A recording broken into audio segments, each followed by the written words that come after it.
The point of this, and you've heard this time and time again in the chat here, is help wasn't available, I couldn't get any help, and then you find out there is someone there to help you, and that routine is essential and doesn't work all the time, but it does calm him down. It does. I mean, fortunately, in your case, you've managed to get the help you have needed for quite some time, and accessing that care can be tricky, but there are...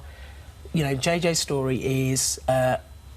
unique in some ways. He's got lots of things going on. He's got a very complex underlying diagnosis, and lots of children will have behavioural problems as they grow up. In fact, it's part of growing up.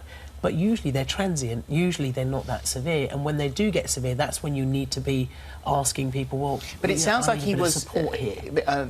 You can't put this down to parenting. You've got your other girls, you know, sort of perfectly well adjusted, and so this is something he was born with. Well, that's the thing. His needs are specific in certain ways, but at the same time, you would still sort of parent him similar to other children. So, for instance, you're talking about bedtime structure. That is important for every single child whilst they're growing up. A daytime structure is really good. Consistency of waking, consistency of sleeping, consistent parenting between parent figures.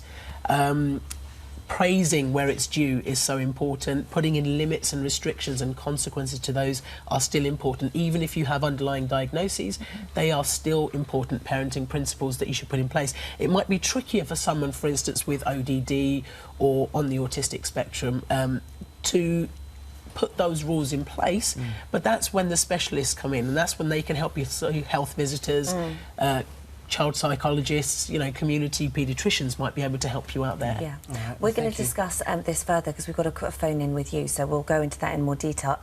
Thank you very much for coming in and talking about this. The programme that follows your stories tonight, My Violent Child, is Channel 5 tonight at 5 o'clock? 9 o'clock. 5's a bit early. 9 p.m. tonight, and thank you very, very much. Thank you. JJ. You've been getting in touch regarding this subject, so let's hear some of your comments from Rylan.